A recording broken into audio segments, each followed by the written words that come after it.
Halo guys, balik lagi dalam channel gua. Guys, untuk video gua hari ini, gua mau membahas kasus berdasarkan request dari salah satu subscriber. Secara bersamaan, mereka meminta request pada kasus ini. Yang satu minta dibahas kasusnya secara detail, tetapi yang satu lagi dikarenakan suaminya ikut dalam melakukan penyelidikan pada kasus ini. Bagaimana kisahnya? Yuk, langsung aja kita simak videonya.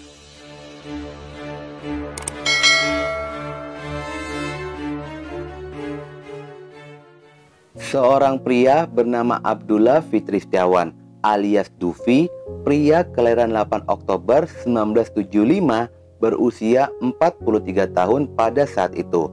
Dia pun pernah mengenyam pendidikan dan berkuliah di ISIP Jakarta angkatan 93. Dufi menghabiskan masa kecil, sekolah dan kuliah tinggal di wilayah Tangerang, tepatnya kawasan Ragowa.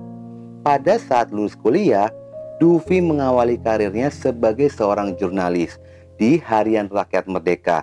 Setelah sekian lama menggeluti profesinya dalam media cetak, akhirnya Dufi pun mulai merintis karirnya di dalam dunia pertelevisian. Dia pun bekerja di salah satu stasiun swasta. Namun, pada saat bekerja di sana, dia bukan lagi menjadi seorang jurnalis, melainkan menjadi marketing. Setelah bekerja di 2 stasiun televisi, Dufi pun kembali berpindah tempat kerja dan pindah bekerja di TVRI sebagai ketua Dewan Pengarah dan di TV Muhammadiyah. Kalau dilihat rekod karirnya, bisa dikatakan Dufi memiliki karir yang sangat moncer karena dia dikenal sebagai pria pekerja keras, mudah bergaul dan sangat dermawan.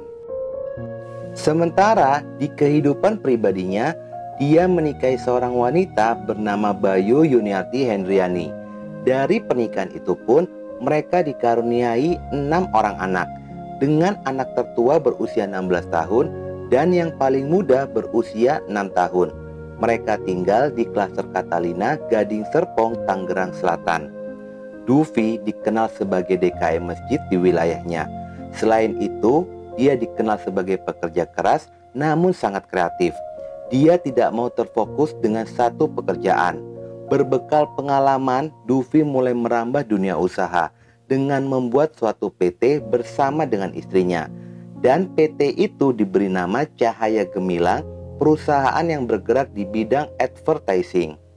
Dufi terlahir dari seorang ibu bernama Ida Hamidah berusia 65 tahun. Namun, ayahnya telah meninggal dunia. Hubungan Dufi dengan ibunya bisa dikatakan sangatlah dekat. Dia sering meminta doa kepada ibunya ketika dia sedang mengerjakan sesuatu proyek yang membuat usahanya bisa kebanjiran order, agar bisa menyekolahkan anak dan membawa sang ibu untuk umroh bareng. Pada hari Rabu, Dufi mengundang keluarganya semua untuk datang tasyakuran pada hari Minggu. Pada hari Jumat, tanggal 16 November 2018, Dufi berpamitan kepada istrinya untuk berangkat kerja. Dan pada jam 10 paginya, Dufi kembali memberikan kabar jika dia sudah sampai di stasiun. Mobilnya disimpan di parkiran stasiun Rawabuntu, yang memang sehari-hari dia berangkat kerja selalu menggunakan kereta listrik. Sejak terakhir percakapan itu, Dufi tidak ada kabar. Tetapi hal itu tidak membuat sang istri merasa curiga, dikarenakan Dufi dikenal sering bekerja pada akhir pekan. Pada tanggal 17 November 2018, Kepolisian Daerah Cilengsi mendapatkan kabar telah ditemukan bungkusan yang berisikan sepatu dan baju yang terbungkus rapi di depan rumah warga, sebelah Water Kingdom, Mekarsari, Jalan Cilengsi Jonggol, Kampung Cigarogol. Awalnya, warga mengira jika itu adalah titipan dari warga lain. Namun, bungkusan itu pun menjadi perhatian warga ketika dibuka. Dari dalam bungkusan itu mengeluarkan darah. Hal itu pun segera dilaporkan kepada pihak kepolisian. Pada sisi lainnya, selang 1 hari berikutnya, hari Minggu tanggal 18 November 2018, sekitar jam 6 pagi, ada seorang pemulung wanita berusia 56 tahun sedang melintas di kawasan industri Kembang Kuning, Kampung Narogong, Kecamatan Kelapa Nunggal, Kabupaten Bogor. Dia melihat ada sebuah drum berwarna biru yang bagian atasnya tertutup kresek dan lakban. Wanita itu menyangka jika itu adalah tumpukan sampah. Dia pun mulai membuka dan berharap bisa mengais rezeki dari sana. Namun, pada saat terbuka penutup itu, sontak wanita itu pun berteriak histeris dan berlari yang rupanya di dalam drum itu ada tubuh manusia. Polisi yang mendapatkan laporan temuan itu pun segera menuju lokasi untuk melakukan identifikasi dan evakuasi. Polisi tidak berhasil menemukan adanya identitas diri dari korban. Tubuh itu pun segera dibawa ke Rumah Sakit Kramat Jati guna dilakukan pemeriksaan. Lewat hasil pemeriksaan itu terungkaplah jika itu adalah Abdullah Fitri Setiawan alias Dufi. Kabar ini pun membuat tangis keluarga pecah mendapati Dufi telah meninggal dunia. Sosok Dufi bisa dikatakan sosok wartawan senior karena kiprahnya di dalam dunia jurnalistik. Sejak tersebarnya kabar ini pun menjadi bola panas yang menimbulkan banyak spekulasi tentang siapa pelaku kejahatan. Ditambah lagi, polisi hampir saja menemui jalan buntu ketika polisi mendapatkan keterangan dari keluarga ataupun rekan kerjanya. Banyak yang tidak mengetahui aktivitas dari Dufi dikarenakan dia memiliki sifat yang sangat tertutup. Tetapi dari keterangan saksi, rata-rata mereka mengatakan jika korban adalah sosok yang baik dan tidak punya musuh. Saat kejadian ini, Dufi masih bekerja di stasiun TV Muhammadiyah dan menarik perhatian salah satu politisi senior Indonesia, yaitu Bapak Amin Rais. Bapak Amin Rais datang ke rumah korban dan memberikan santunan kepada keluarga korban. Lalu Bapak Amin Rais pun meminta agar polisi mengusut tuntas kasus kematian dari Dufi yang diduga jika ada dalang intelektual di balik kematiannya, karena beredar kabar jika Dufi sedang melakukan peliputan investigasi terkait mobil SMK. Tetapi kabar ini pun dibantah oleh Dirut TV Muhammadiyah, Bapak Gatot Trianto, mengatakan jika korban tidak pernah ditugasi untuk meliput berita itu karena tugasnya sebagai sales marketing. Untuk menghindari isu yang beredar di tengah masyarakat semakin meluas, polisi pun segera bergerak cepat. Awal proses penyelidikan polisi berawal melakukan pengecekan mobil milik korban yang terparkir di stasiun Rawabuntu. Rupanya mobil itu pun sudah raib dari tempat parkir itu. Namun sejak penemuan tubuh korban, mulai terungkaplah tentang adanya laporan kepolisian Cilengsi tentang temuan bungkusan yang mengeluarkan darah. Saat diselidiki dan dilakukan tes DNA, jika benar baju dan sepatu itu miliknya korban Dufi. Polisi pun segera menelusuri dan melacak lokasi dari pelaku kejahatan ini. Pada hari Selasa, tanggal 20 November 2018, polisi berhasil melacak ponsel milik korban dan terlacak di daerah Bantar Gebang, Kota Bekasi. Saat polisi meluncur ke sana, polisi menemukan adanya pancaran signal berasal dari tempat cuci mobil dan motor yang bernama Omen.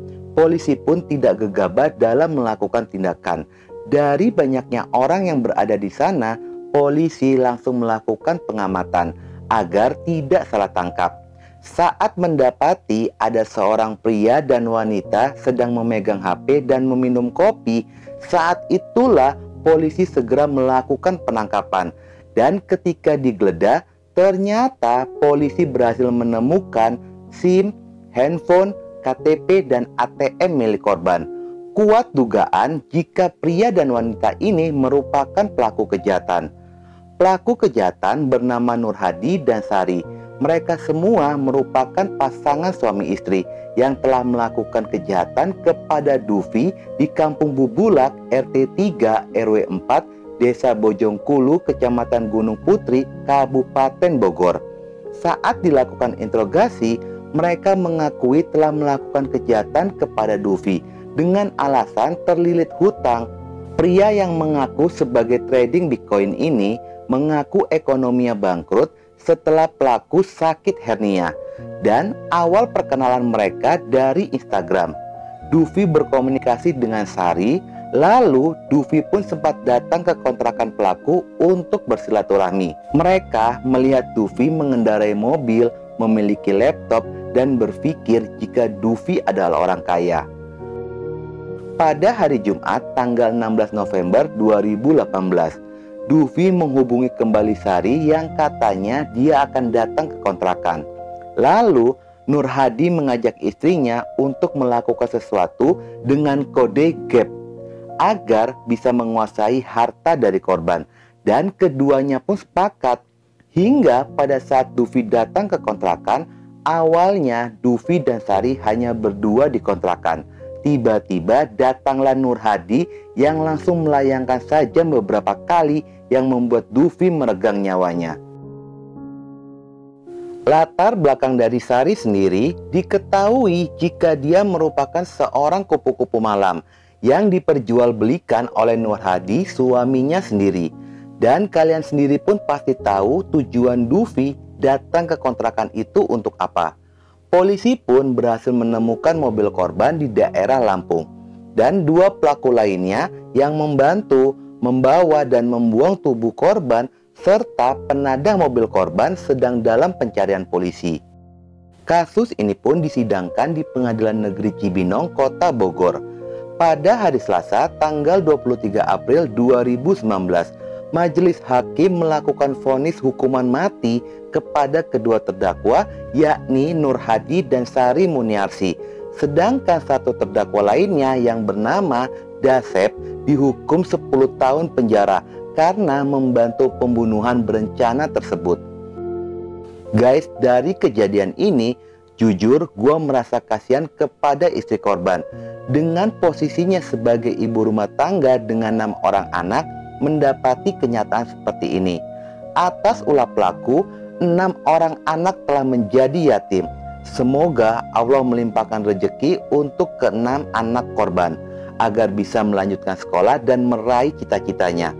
Oke guys, sekian dulu video gua hari ini, dan jangan lupa ikuti terus video gua. Oke?